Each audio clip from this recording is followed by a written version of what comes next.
Hey, you! You're listening to the podcast network of Gamefully Unemployed because you're an untouchable success. To support us and gain access to great exclusive shows like our brand new Supernatural watch-along Himboos, head over to patreon.com/gamefullyunemployed. You'll also get your lucky little mitts on hundreds of episodes of our other exclusive shows like Tom and Jeff Watch Batman, Star Trek The Next Futurama, Spiel Boys, and the complete series of Fox Mulder is a Maniac. We do movie nights, game streaming, regular mini-series and surprise shows, and you can even commission your own podcast about anything you want, within reason. You have nothing to lose and everything to gain by heading to patreon.com/gamefullyunemployed. That's patreon.com/GAMEFULLY unemployed. Probably don't need help with that word.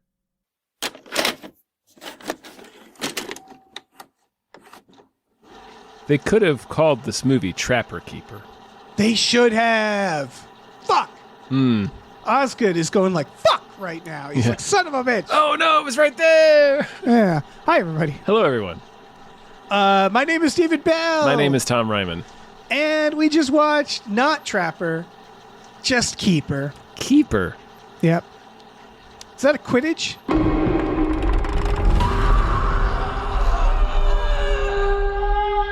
Do I even know this man? Is it his face I see when I close my eyes?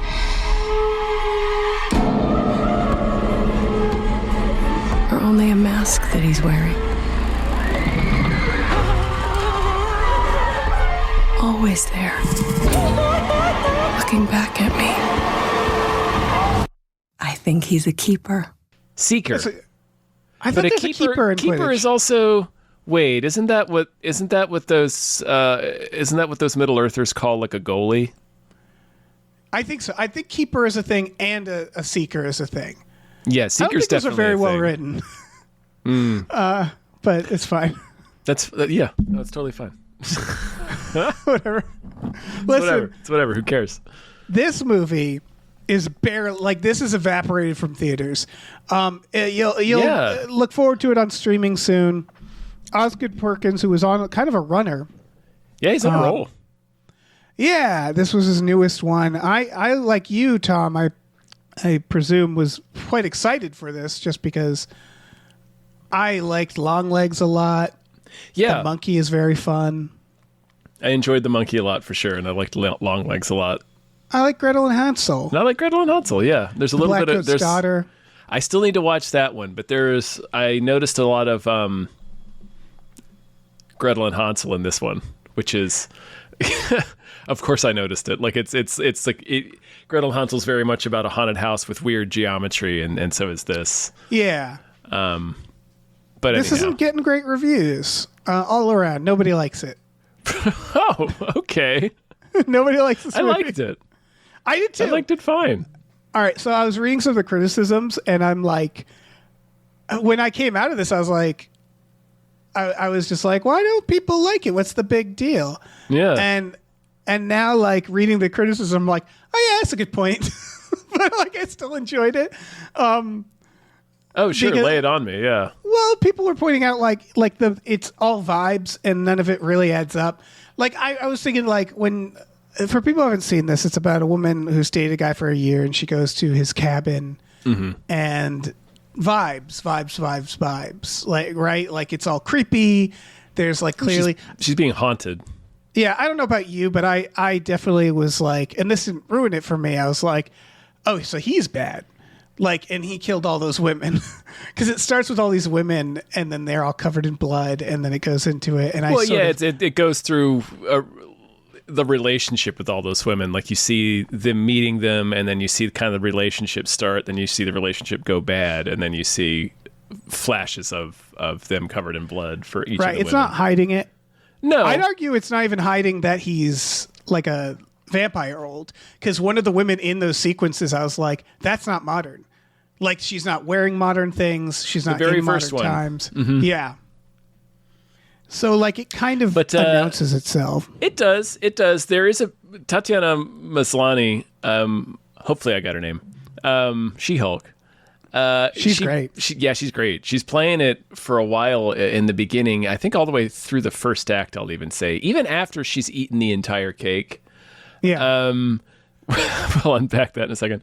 Yeah. I still felt like they could be waiting to spring traps on each other. That was the thing. The trailer implied as much, and ultimately that is kind of what it is. That by fucking amazing coincidence or magic, does magic. have a connection. But I did think it was so obvious that he was bad that I thought there was going to be a twist, that it was like it's not him at all, that he is completely innocent. But it's not that. There's just things like, like the heart on the window. Where you're like, why did that happen? Like little things like that, where it's sort of one where another movie would do a series of nightmares. When people have nightmares. It's the little creatures. Some little creatures haunting her. That's the thing. As I shrugged it all off the way, like where I'm like, it's like magic. It's like it's fine. Like I'm sure there's eternal consistency. Yeah, yeah. I never had any issue. Like when she's like laying down and it's like keeps overlaying like the rushing water over her and stuff like that. It's just, it's The Shining. The house is sort of, she ate the whole cake. She wasn't supposed to. No, so she's you're not supposed to. So she's eating the whole package of mushrooms. And yeah, she's just getting the Shining out. Like the house is just, she's being haunted and it's communicating with her, but it's doing it in all these like kind of images and stuff. Like that's how I took it. Yeah, the cake is confusing because it's like, I don't think when she takes that bath, she's eaten the cake yet. For a record, the heart on the window behind her, but like the cake was confusing because he's like, it's supposed to knock you out, and then they ate the whole thing, and I'm like, well, that would kill her then, right? Like, okay, the implication he doesn't know what it would do. Yeah, I guess. Again, I'm sort of. This is coming from like, I see why audiences. I guess my hot take is that I think Oz Perkins is generally a niche director in his career, and he had this brief burst of like Long Legs, everybody loved, Monkey, but I think most of his films are going to be less accessible. And this is like kind of going back to that. That's so interesting to me because I still felt like this is very commercially accessible. Like it didn't seem ambiguous or confusing to me at all. I mean, personally, I was like, I get it. I think it's just that I think it's kind of it feels like the first half is a bit of vibe. The only thing I dinged it on that ultimately does kind of make sense only because of who she is that when the weird stuff is happening, it almost takes too long for her to go like something's wrong. Like I ate something that was bad, or like where she says to her friend, like, I kind of feel like I'm on mushrooms. And I'm like, that's concerning. That's a concerning thing. Yeah. But like he could have told her, is like, oh, it's weed. It's a weed cake. That's like, if they were like into that. Yeah. I don't know. Again, I enjoyed it, but I enjoy a lot of horror movies. Yeah. Yeah, no, that surprises me. Like I knew it didn't have good reviews. I just hadn't looked at any of them. Yeah. But yeah, I hadn't considered that. I thought maybe it was just I don't know, because it's kind of like it's not really very surprising. It's just well made. Exactly. Where it's sort of like it's a pretty straightforward kind of horror story. It's not really a mystery. It's more like a fairy tale. Kind of like a dark fairy tale. You know she's doomed from the start. You sort of like the moment the cousin shows up and it's like, okay, what are they, vampires? Like he's clearly going to kill this lady. Yeah, when she looks at the cake and says it tastes like shit. It's like, oh, she's eating the cake, huh? Okay, yeah, that's she's weird. all zonked out. Yeah. Like, because he had initially said, oh, it's something the caretaker leaves for me as a joke. So it's like, well, why would this lady that your cousin has randomly brought over have eaten the cake that your caretaker leaves for you like once every 6 months? Right. That doesn't make sense, sir. And I don't think any of that is a hit against it because, like, look at a movie. No. Get Out. That's part of the everything I just said right there is part of the mystery. Sorry. But like, look at Get Out. Once you watch Get Out, you're like, these honkies aren't good. Like the moment you meet them, you're like, okay, like it's not a horror movie unless these honkies aren't good. So like, what's going to happen here? And the mystery is kind of learning like what all exactly this weird is going shit on. means. Yeah. And I think the consensus on this one was that it didn't like explain itself satisfyingly enough by the end, where it's like, what did all this stuff mean? I like the cake again, like you. I'm like, okay, I get the cake. They drug her and knock her out, I guess, so that these like boogans. It's an offering specifically of some kind, right? So. Did we say like he and his brother are like immortal? Well, it's he and his cousin. They're immortals. They've been alive for like over 200 years. They stumbled upon a witch in the woods as children and blew her away. So almost blew her away. But they drag her wounded carcass back to their barn and just leave her in there with the pigs, where she gives birth to forest creatures like boogans. She's like a witch, like a witch living in the woods. Yeah. And they're kind of like these Feywild spirits. When you do see them, they're pretty excellently creepy. I really like those. Yeah, they're rad. But they kill her. But so in exchange for that, they've basically been like feeding them women over the past couple hundred years in exchange for long life wishes. Basically, he tells a quick version of some sort of dark ass fairy tale that this is, like I had said, this makes me think of one of, where you trap like a wish granting creature that's completely at your mercy, and you just make it keep granting you wishes. Right. It's like you feel like you're at the tail end of a fairy tale, or you feel like you're running into a Baldur's Gate character, like this Auntie Ethel, where you're like, all right, this is some fucking magical baggage that I'm not. I have stumbled into the middle of like a legend. Like this is a very old story that is playing itself out right now. Right. But the movie, and I do think like the movie, I'm guessing one of the things that they had to figure out was like, how do you make this keep going? Because it's like, for the most part, it's like this lady at a cabin, and then she's with her boyfriend, and they're just hanging out. And there's like the cousin was a factor that was like, I feel like he showed up to like kind of stretch it out a little bit and like flesh it out. There's a lot of like plant some weirdness, some creepiness, add some layer to the mystery. Because the first part is kind of just, so like that's one side of it, and then the other side is it turns out that she is the ancestor of this witch, or spiritual ancestor or something. So like when she's there, she starts getting like messages essentially. Like what you realize is that I think this is true. She's never in danger. I don't think she's ever, because when the cousin shows up, it doesn't seem like she's ever really in danger from the monsters once she eats the whole cake, because it feels like eating the whole cake is what makes her able to receive those messages. That's how I interpreted it. Oh, see, I think like receive those messages versus like they know it's her, meaning that like so they kill the cousin, and I was like, that's weird. That's because he's coming upstairs to kill her. Right. And so that's where it's like, okay, they're protecting her. She doesn't realize it. That's why I thought it was going to be like, oh, she's actually doing this, and like it's a fantasy, or like we're not seeing the full thing. But I was sort of right, where it's like, yeah, she's more or less, she's responsible. Yeah. Like she's hiding from these things that she doesn't realize got her back. They're trying to talk to her at least. And because they don't quite, they have their little you are mama now ceremony at the end. Yeah.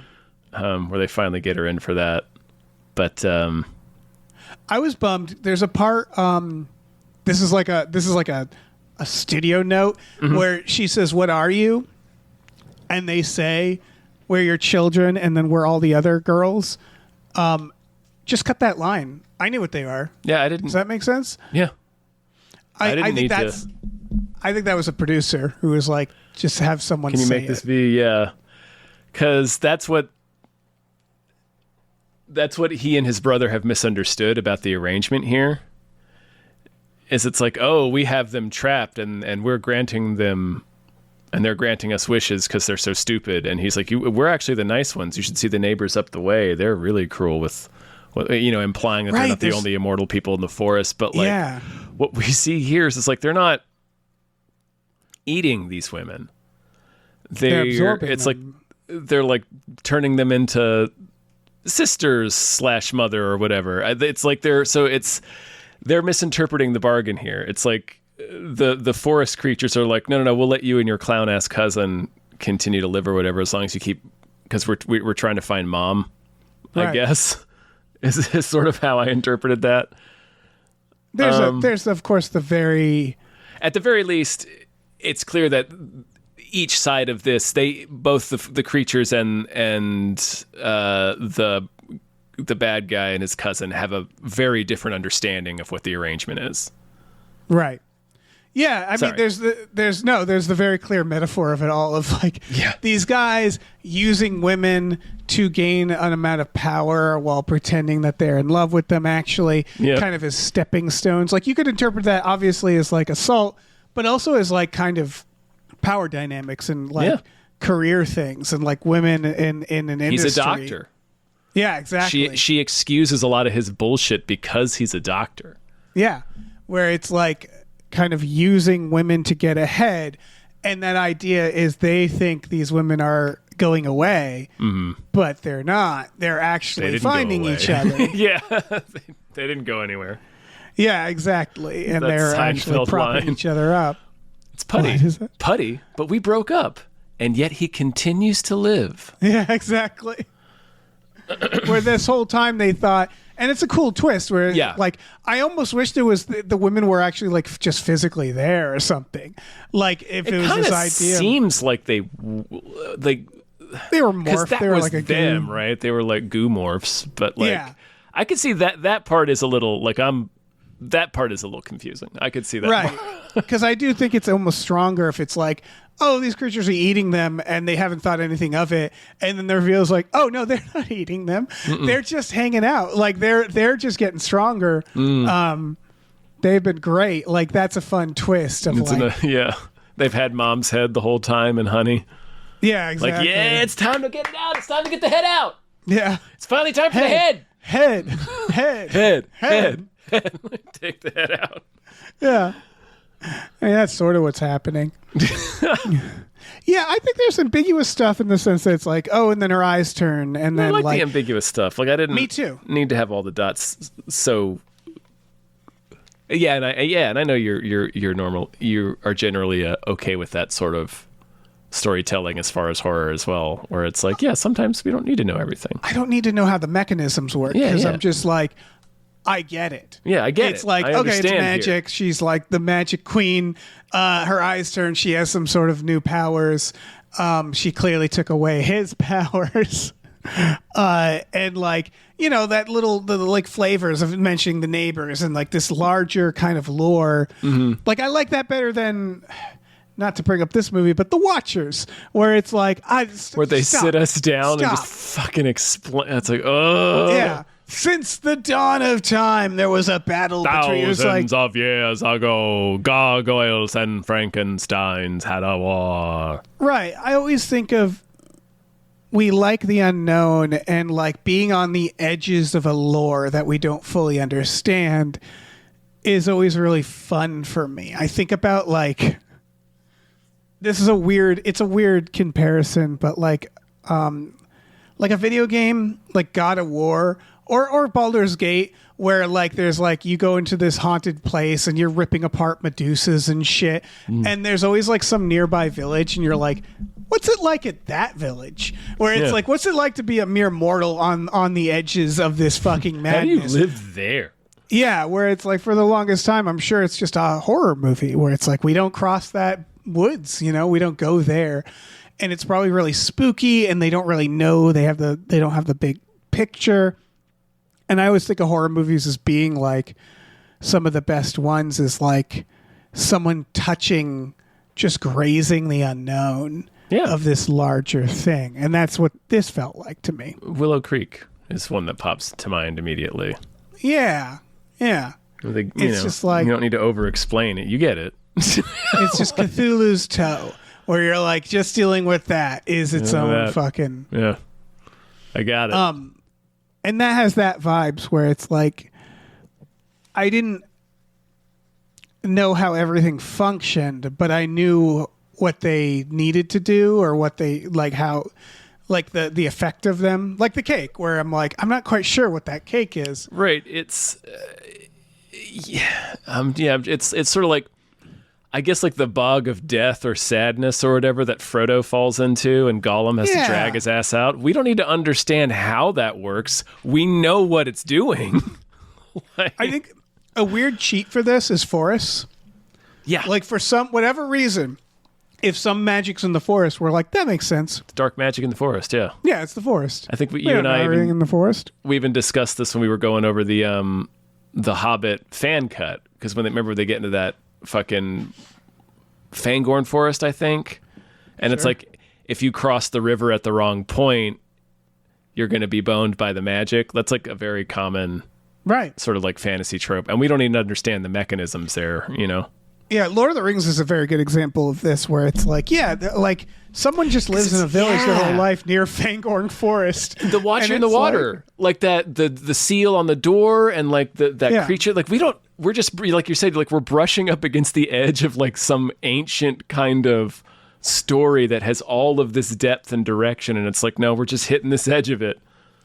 I think people want to know more when it's the baseline is our reality, I guess, where it's like, you know, I personally, I mean, I think this is why a lot of movies use shorthands like vampires or a Bigfoot, where you're like, got it. Whereas like this is a creature that I think people don't have a shorthand for. It's not fairies, really. It's not, and it's not like, which is gremlins. One of its strengths. Yeah, I agree. One of the most effective things it does, because Oz Perkins, he loves his weird geometry. Yes. I already mentioned The Shining. Great shots. Yes, yeah. And I mentioned The Shining. The house is impossible. The house's geometry is impossible. You never know where anyone is, right, or where anything is coming from. But they keep doing this bit where he and his cousin will stop and look up in the corner.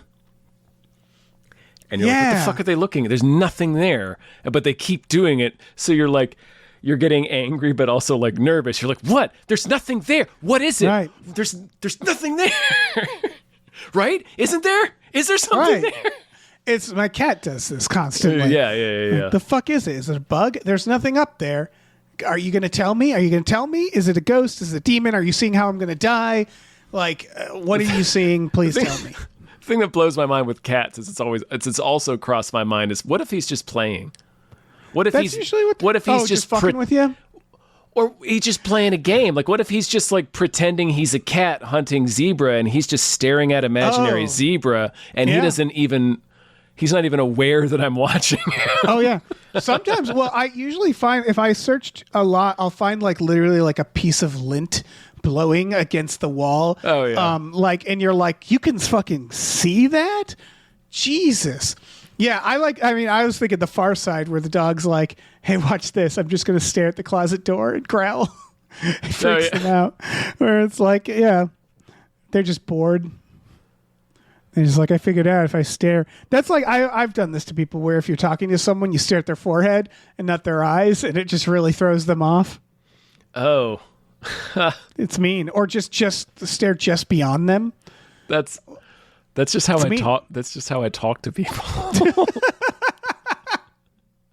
I pick a spot. Yeah, I pick a spot anywhere that's not directly in the eyes. I mean, these days, I think directly in the eyes is more haunting sometimes. Well, yeah. Depends. Yeah, it depends. You know, I don't know. Anyway. I know what you mean. I can't think of the last time I looked someone in the eyes, I guess. But it's fun to like stare like over their shoulder. You stare somewhere far enough away that it doesn't feel like, it feels like you're Vin Diesel in The Rock and Fast and the Furious. Yeah. What were we talking about? Fucking Keeper. These forest creatures. Great creatures, great idea. The creatures with the face stuff. A lot of it's like stuff I've seen variants of, but I'm like, I like this version of them. Yeah, but it was cool. I just liked the idea of it. I liked that they didn't flesh it out. We don't know why she had those babies. Yeah, they slopped out of her apparently as a litter real of hot, real hot. Yeah, it's like burning the hay. Yeah, she I don't know, fucked like a they look like unicorn or fucking something. Elden Ring creatures. I liked that. Yeah, no, I was don't know. I was into it. I appreciated that it wasn't. That it was a little more ambiguous. I don't know. So were the people in the theater with me, frankly. I personally, you know me, vibes go a long way. Sure, but just real quick, that's the crazy thing is because this has monsters. You see monsters, and there's payoff for the monsters. It's like so weird that this one would get hit with that. Sorry. Sorry, please continue. It's a criticism I didn't expect. Yeah, I sort of like... Mind you, it's like middling reviews, so it's not like this is 0% or anything. Okay, that's like fair. Audiences and critics both gave this like a 50% and a 40% from audiences. Audiences seem to like, you're getting the ones. I don't take too much stock in audience reviews, I guess, because it's like people always hate everything. But I sort of like sometimes. Yeah. It's a good barometer, like we've said. But even the positive reviews I'm reading, I was like, this is a shut off your brain and enjoy it. And I'm like, I don't guess think it's that either. Right. Almost all the reviews I was reading was that it doesn't add up to anything. It's a bunch of really cool, like unsettling moments that don't add up. And I'm like... It's just a story. Yeah, but I also am like you said, I'm like, I didn't need to... I got the broad strokes enough where I'm like things like she sees the lady with the bag on its head. Yeah, they're talking to her.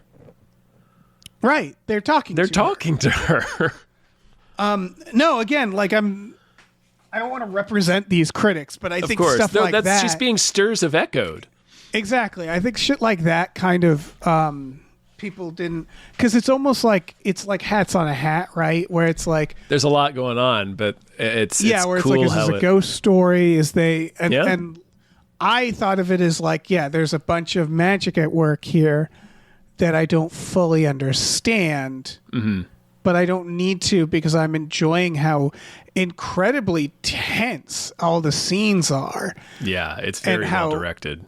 Yeah, and how it's all feels like, it's that from the start, like when they're in the car together, like the way it's shot, and it's very basic, but like you shoot them from the back seat, like stuff like that, where it's like we're not seeing the fronts of them. There's like their backs are turned from us. They're both withholding stuff. That's the thing, is like I think it would have been a little more satisfying if she was aware what she was from the start, because like I was waiting for her to be, there's some secret that she's keeping from him. And there isn't really? Not really. It's more that she is aware, or at least this is how what she thinks is happening. She's aware she's a side piece. We later find out. She's like, of course he has a family. He's coming to stash his girlfriend out in the cabin for the weekend. Sure enough, the first day they're there, he's like, I got a page, I got to go. But it's a great setup for a horror movie. Like he has to run out. Okay. That's because it makes total sense. In this cabin, and now she's just alone in this cabin with no car. I appreciate that they solved the phone problem in a way that wasn't, there's no reception here. I honestly was like, when they went there, I was like, no reception. And then she calls her friend, and I was like, okay, yeah, it's just cool. That's not a factor in this, that's cool. Yeah, it's just you realize the tension is in a different direction, because it's clear she's feeling tension from him, but there's dramatic irony involved because she did not see the opening that we saw. So, what did you think of him? Anyway. Oh, Sutherland? Yeah, because I've seen him in things, but this role, he was it felt like... it was an interesting performance. It felt like he's like he was not like... it felt like he wasn't into anything. Like he was very like like he was mumbly and very like kind of off in this way where like he didn't have like he wasn't playing it with like charisma. He was kind of a weirdo. He's weird. Yeah. He's weird, but he's very nice. He's very polite, but he's weird. Right. It almost felt like they were doing this meta where it's like, I kept thinking, surely there's a twist here where it was like, he can't be the bad guy, but there ultimately it's like, yeah, he is. And the he's most just obvious poisoning. Yeah. But they, you know. Yeah. Where he's like, can you try the Well, cake? it's explained like, by when the. it's like. Oh, sorry. Please. No, finish your I'm thought. just that cake scene. If Hana, who I've been with for 5 years, was like, try the cake. You got to have the cake. I'd be like, oh, so you're killing me. You've decided to kill me today. If anyone was in that situation, they would be like, you are trying to poison me. Right. That's why It doesn't matter how long it doesn't matter how old the relationship is. Like that's how blatant a poisoning attempt it is. Yeah. Where it's like, Whether you just met this Don't eat person or the you've been cake. together for 10 years, you're like, what did you put in the cake? yeah. If this was someone you're married to, you'd be like, what happened? What happened to us? You're killing me? You're just going to kill me? I'd be sad, but I would sadly ask, what did you do to the cake? Yeah, exactly. What's in the Did cake? you fart on the cake? But what did you do? what I'm saying is we learn that the revelation that she's feeling the tension and reflecting it back at him. So in this beginning, you're sort of interpreting it as she's clearly weird too. Is she springing a trap on him as well? But that when we learn that, and she starts relenting in spots where she shouldn't, like she eats the cake, and you know she keeps giving ground to him when it seems really obvious that she's in danger. But of course, we learn that she thinks that she's his side piece, and she has her girlfriend in her ear telling her that she's his side piece, and she's angry at him because it seems very obvious that's what's going on, but she's also simultaneously trying to be on her best behavior. Right. So they don't hit it very hard, but it's there. Yes, for sure. And like most people wouldn't be like, are you going to feed me to forest creatures? Like, depending on what their relationship was before this, there might be a version where you're like, this guy loves fucking, like he just loves weird traditions and shit like that. I'll eat the stupid cake kind of thing. Right, because the way it plays out, he's like, oh, you got to try some of this. She's like, okay. He's like, what kind of cake is it? He's like, it's chocolate. I hate chocolate. Well, but since when? And she's like, well, since the whole time we've been together. And he's just kind of sighs and looks kind of confused, and he doesn't know what to do. So that's when she's like, fine, I'll have some. Right. So he's playing it as like sad. I'm so sad. I'm sad idiot. He's not exactly playing it sad. He's playing it more confused, like he's uncertain of what to do next because this part of the plan is not working. Right. Like, okay, I think so. It's just from her perspective, it seems that way, but it's just like once you're, it depends on how you're viewing the scene. I remember in a recent we just watched, I brought up Shattered Glass, and they treat Hayden Christensen's character very similarly in that, where it's like he's portraying something in a very specific way. It just matters how you interpret it. You can interpret it one way that's giving him a lot of, oh, he's being sweet, and but the other way is, oh no, this is very, very calculated thing he's doing. We're missing anyway. Yeah, sorry. I think actually, and this is what makes him sinister to me, that he like ultimately comes off as mediocre. Mm-hmm. He's very mediocre. Yeah, and that's the whole point. They're bad at this. These mediocre guys sort of with too much power being able to wield this power is really what it comes down to. We should mention... and they think they own the power too, is the thing. Yeah.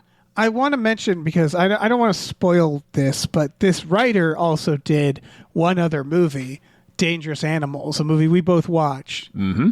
And this doesn't spoil it, but I'd say Dangerous Animals, which is about Jai Courtney feeding women to sharks, deals with this idea similarly. A lot of similarities, Where, again, he's the killer from the beginning. This is not a spoiler. Oh, it's in the trailer.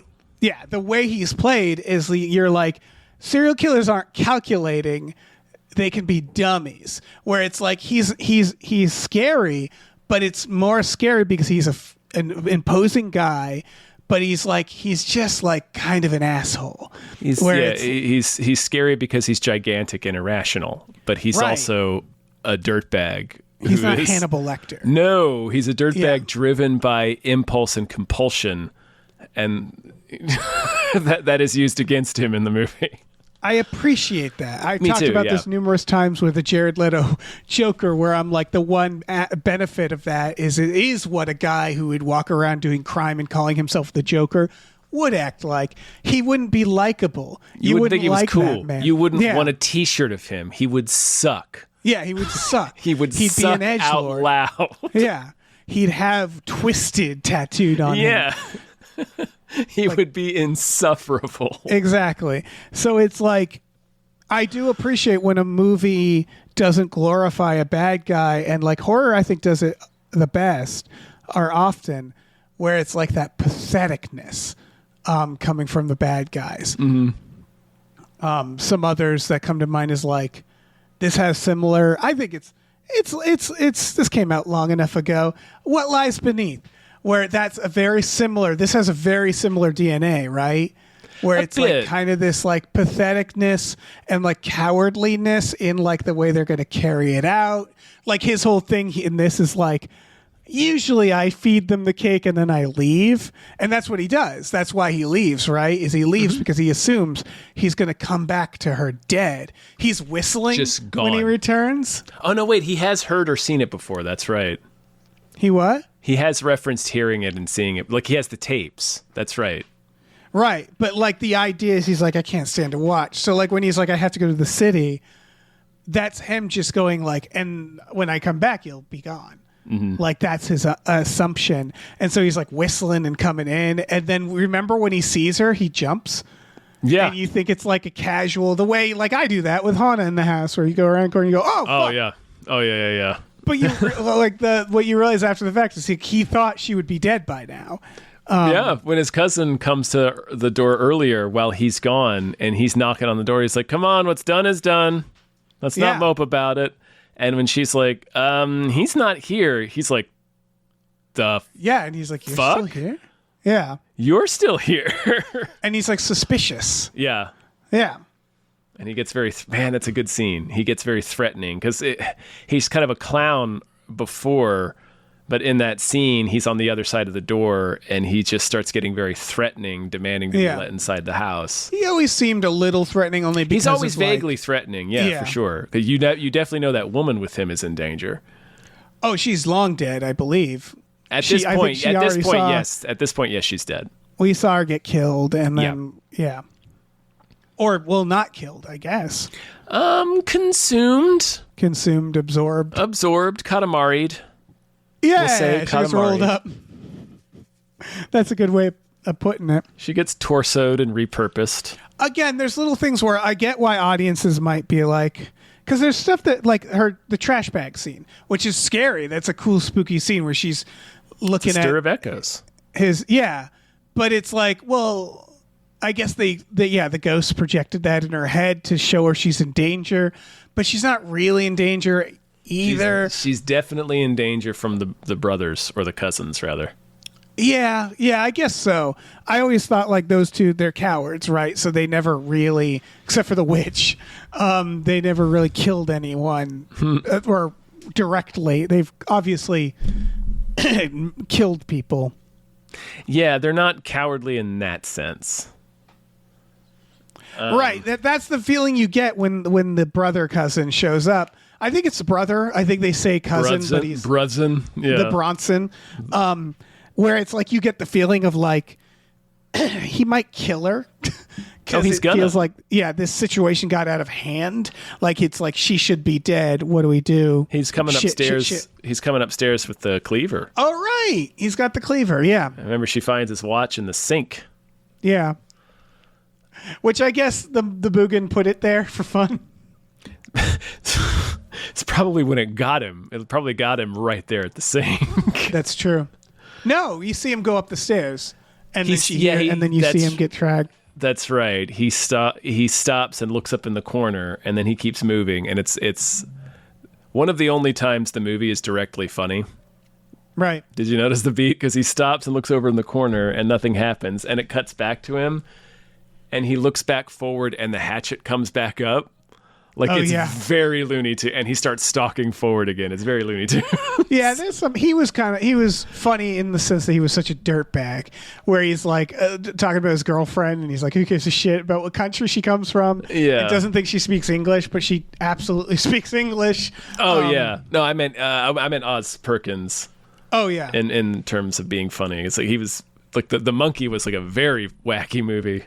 Very over the top. But his other movies normally aren't that way. But I guess I can see people like The Watch, for example, where you're like, well, how the hell did that get in there? It feels like it's like, again, it's that feeling of like Weapons does this, where it's like, the scary thing is, the scary thing doesn't really happen till later. Let's have a series of like visions or dreams or like creepy moments to kind of give the audience stuff along the way, so it's not boring. It's not a slow burn. And I think Oz Perkins, a lot of his earlier stuff was more slow burny. It definitely, Hansel and Gretel. I mean, Gretel and Hansel for sure. Yeah, and I think that this should have been a slow burn. It just wouldn't have been as commercially viable, you know? And so, like, I feel like there was this need to, like, kind of flavor it a little more, which I understand. And I think there is internal logic to this. Like, I think there are answers to all this stuff. Mm-hmm. I just think that maybe most audiences found it to feel like kind of random. Huh. Okay.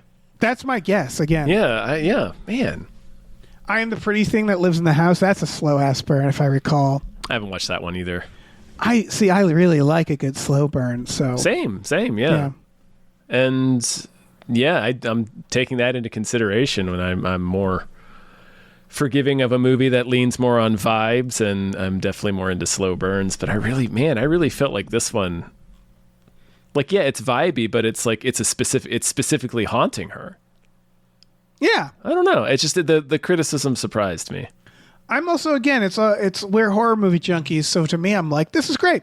It's not my favorite of his, but it was fun. I had fun watching it. Yeah, no, it's definitely, it's like, a solid B, I think. It's a good movie. Yeah, exactly. I enjoyed it. I didn't love it. It's not breaking ground in what it's about or anything, but it's just like, I had a lot of fun. There was some good scares. There was some good, like, jump scary moments. Like, to me, this is a popcorn movie. Yeah. And, like, in the sense that it's like, it's got jump scares. It's not making you think too hard. It's got boogans. Yeah, it's a nice little monster story. Nice little horror story. Yeah, there's some weirdness that I like when, like, she, like, that weird long neck thing, like, materializing out of the closet, where you're like, the fuck is that? What the fuck is going on now? That was a great misdirect, because I was like, wait, are these aliens? Like, that occurred of, like, that looks like a fucking alien or something. Yeah. You really start wondering what the heck is going on about halfway through when that lady gets dragged up the tree. You're like, okay, what? Yeah. What manner of Boogan is at work here? Yeah, and personally, I was satisfied. Yeah, very much so. In the end, maybe it's the sort of thing where you kind of expect something more elaborate or more weird than ultimately, but it reminded me a lot of the two movies, The Ritual and the other one he did, No One Gets Out Alive, I think. They're both monster movies, and they're both very ambiguous in terms of the relationship between the monster and people in terms of the exact mechanisms. But right. Very good monster movies, though. That fucking monster. It's a solid monster. The one in the other one is a good one, too. No One Gets Out Alive. I believe... I don't know if I've seen that one. I think it's the same writer for both of those movies. They're both on the Netflixes. Oh, okay.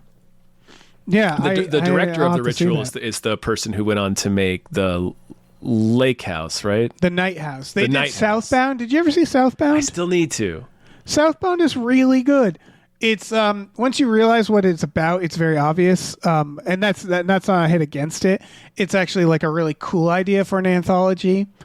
Again, it's staring you in the face what the anthology is around. Probably guess. Guess. Oh, this is how all these people go and die and go to hell. More or less. Yeah. It's I think the implication is it is hell. And so like there's some really cool like kind of maddening things, like a little Mouth of Madness in there. There's some of that in this movie. In Keeper. Wait, is there? Yeah, remember when she's getting the love and praise from all of her new little Boogan children? Yeah, that was great. There's a real Sam Neill moment. Yeah, there's a real one of us situation. Yeah. That was great. Yeah, I don't know. Again, this was like a lot of fun. It's hard because Longlegs personally was like this. It pinged me. It was like exactly what I wanted. It scratched this exact itch. The supernatural thing took me by surprise, which I hope I didn't. That comes pretty early. So, but I do apologize if I spoiled that for anybody. But the vibes of that one was like X-Files, Silence of the Lambs, and then like this unraveling mystery. It's all to say that like some people might not love Longlegs, some people might hate it, some people like. For me, it was exactly for me. And it just like perfect. Where I don't think Osgood Perkins will ever make something on a personal level that'll like get me the way that did. Where I'm like, this is perfect for me. But I always like that the is a stuff rad one. he does. Yeah. No, he's always interesting. I need to rewatch Pretty Thing and Blackcoat's Daughter. I gotta watch those for sure. Yeah. He's doing something next with fucking Nicole Kidman and Johnny Knoxville. So sure. Fucking yeah. Yeah, we just Why see that not? fright fest. Can you imagine Keeper, this movie, with those two? You wouldn't know who was scarier. Right? I'd be scared for Johnny Knoxville. Honestly, Nicole Kidman- it would be the role reversal. Yeah, she's in her sex thriller era, which is to say all of her Because in what universe would Nicole Kidman go with Johnny Knoxville out to a cabin and then agree to be left there alone all day? No. Only she's going to Black Widow It would him. be Knoxville following Yeah. Nicole Kidman out to a cabin and then being like, I'm sorry, I have to disappear and go be Nicole Kidman for a day. Can you be here in the woods by yourself? I'd go to the woods with Nicole Kidman in a heartbeat. Mm-hmm. If I was single, I'd be like, yeah, I'm going to go get murdered by Nicole Kidman. She'd be one of the most effective serial murderers. Oh, yeah. Oh, yeah. It's Nicole Kidman. Mm-hmm. What could happen? Yeah. So what? She's going to kill me? She's Nicole fucking Kidman. And? Yeah. Yeah, exactly. I'm sorry. I thought you said worst case scenario. Yeah. Man. Anyway. Yeah, I don't know. I enjoyed it. Yeah, same. I liked this one. Like you said, not amazing, but I thought it was a good Boogans movie. Nice little spook 'em up. Yeah, it's definitely one that I predict probably like in a year I'll be like, all right, Keeper. I remember that. It's like a solid middle of the DVD box set where you're going through it. You're like, oh yeah, this is a solid one. This is one I always forget about. And the fact that it's Osgood Perkins, I'm like, so far he's just gotten me. Like his tone, his vibes,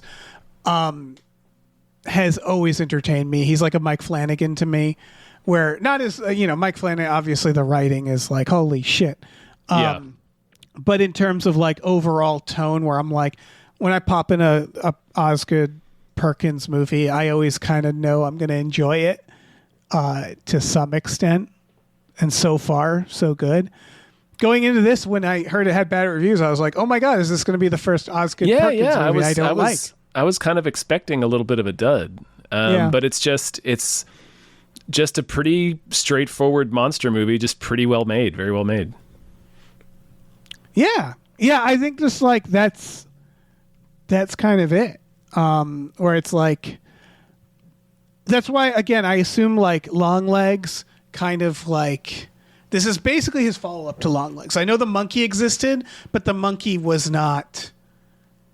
It was comedy, right? Yeah. Where, like, I think people were expecting, because Longlegs, when you look at Longlegs, it like has a very clear explanation. It over explains. It's like it has a whole sequence where it's like the mom is, it's without spoiling it. There's like narration, and people are like explaining like this is what happened. Whereas this is like more like his other films, where it's like a little less direct. And I think maybe there's just a little more haunting. Yeah, I think Longlegs dreamlike, cast rather. a wide net, and now those people are seeing this, and they're like, "What the hell?" At least that's my theory. No, I think I agree with that. Yeah, I think I vibe with that, like an Oz Perkins joint. yeah, it's vibey. Yeah, take some acid, watch this movie, Eat the whole cake. eat the whole cake, You'll be eat the able to- whole cake, baby. You'll be able to communicate with the spirits. Yeah. Any other thoughts? No, I like that they made it real repulsive when she ate the cake. Like it's very clearly like she's eating flesh. Right, she was like possessed or something. Yeah, or she just loved the like cake. yeah, they're with the sound design of it and with like the red filling inside, and they're juxtaposing it with the different images of the women that have been killed. It's like she's eating them ladies. Yeah, she is. Gotta eat them ladies. Gotta eat them ladies up. So she ate all of them. Yeah, eat the whole ladies. Ate all the magic. Yep. All right. All right. Well, thanks for listening, everybody. We have a Patreon, patreon.com/gamefully unemployed. We have exclusive podcasts on there like Tom and Jeff Watch Batman, Fox Mulder is a Maniac, Star Trek The Next Futurama, Spiel Boys, and Himboos, our supernatural podcast. Those Himboos, now they would fucking have something to say about this situation. Man, they would have made this a whole lot worse. Yeah. There'd have been way more dead people. They would have shotgunned so many things. Oh, man. Yeah. Oh, fuck. Just blasting away, lighting things on fire. Burning the whole house down. Yep, light the cake on fire. Fuck it. Shoot the cake. Yep. Oh, 100%. Is it my turn? Yeah.